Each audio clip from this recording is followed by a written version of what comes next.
y'all, it's Paul from Drums and Rums with the Backbeats Meets the Spirits, our Advent Rum Reveal. So if you tuned in yesterday, you saw that we pulled Wicked Dolphin's Black Rum. So we're going to go ahead and make one of their recipes that is on their website, and hopefully we're able to do it justice. All right, so we're going to check out their website for Wicked Dolphin, and what we found with the Wicked Dolphin Black recipe called the Fashionably Late. That's actually a pretty cool name. So, all right, so what we've got here is our Wicked Dolphin Black Rum here. It calls for 2 ounces of it. So since we're making 2, we're actually going to need 4 ounces. So I brought in some help here with the big brother of the little guy. So, all right, so what we've got here is, what we said, we've got our rum. We got some simple syrup in this recipe. We have some Cointreau. And again, this actually calls for Gran Gala. So that is actually something you will find in the liquor stores there. Should be in the liqueur section where you probably would see the Cointreau, but I already had the Cointreau. So we're gonna go ahead and use it. It's similar, it's exactly the same orange liqueur there. So again, it's really great smell. Oh, this is the elf, the drink elf loves the smell of oranges this time of year. Christmas. It's Christmas. See, she just said it's Christmas time. So, all right. So we're gonna go ahead through.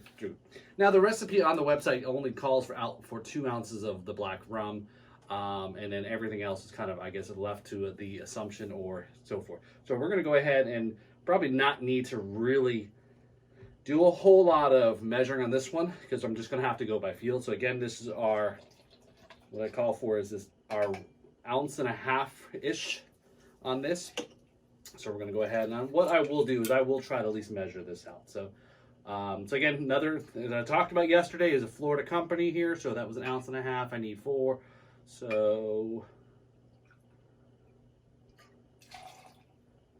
okay, and then just a smidgen, a little bit more. Okay, there's nothing wrong with making your drink strong. You guys know that, at least for me, right? Again, there's not a whole lot of reference on how much simple syrup to put in there. So since we are making 2, I'm going to go ahead and put in about 3/4 there. Make sure making not too sweet, right? Also, same thing with the Cointreau. I don't want to probably have too much overpowering of it. I'm going to put 3/4 in there. Again, so again, I'm giving this a try. You know, the recipe probably is a little bit of refinement and so forth. And I'm going to take a little bit of the bitters there, the Cardamom bitters, okay? Remember, Too much. These are the bitters I have.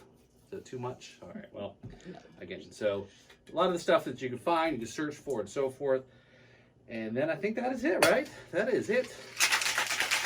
All right, so remember you watch that movie Cocktail, right? They always say shake and smile. Shake and smile, right? All right, here we go. I'm going to do a little bit of pour. Ooh, look at that. That's an interesting color.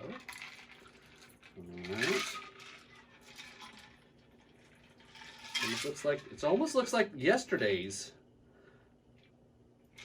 You know, this actually looks like a very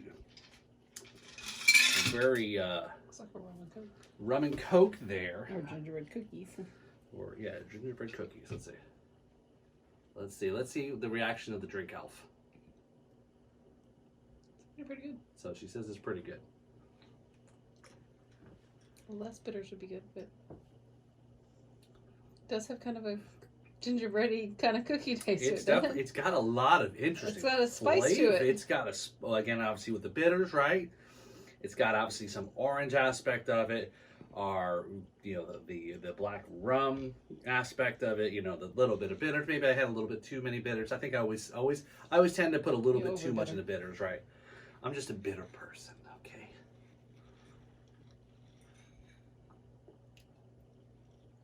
It's like I said, it's definitely got a...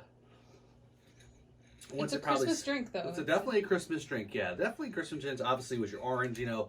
A lot of people have oranges, apples and oranges in their house during this time of the year. It has a very festive smell, fruits and so forth in your house. So definitely there. We'll post the link to the description, to the ingredients of this recipe. Jesus, can I say that again? Take 2. We'll post the recipe from take 3. We'll post the link to the recipe on the Wicked Dolphin site for the drink Fashionably Late. So again, hopefully you don't have a lot of your friends showing up to your Christmas parties fashionably late. or unless they're on maybe Miami time, okay? So, this is Paul. So let's see what we've got coming up for our day 12 reveal. All right, so we just made our Fashionably Late with our Wicked Dolphin Black Rum. So thanks, guys, for putting up that recipe for us to try. Definitely something I would not have tried on my own, but it's always great to find out new recipes and try them out. So, cheers. So let's find out what we have for day 12. Oh, we've got the Kraken. So I think we may have had Kraken last year also. And a good friend of ours, Kirk, had recommended a drink called the Cracked Colada, where I think it was a pina colada with a floater of Kraken on top that adds that extra little punch. Again, this is 94 proof, so this is definitely kicking. So, you know, obviously you got to respect the Kraken, because even Seattle has a hockey team named after him now. I bet you didn't know that. I didn't know. Didn't even know they even had a new team this year. So Seattle Kraken. So we're going to see what kind of cocktail we can make with it. Again, I want to try to see if I can make something that's a little bit more out of the normal kind of run-of-the-mill cocktails and so forth, to get a little creative with it. But there it is, the Kraken. So tune in tomorrow for day 13 to find out what we make with this Kraken rum. Until then, cheers. This is Paul with the Backbeats Meets the Spirits.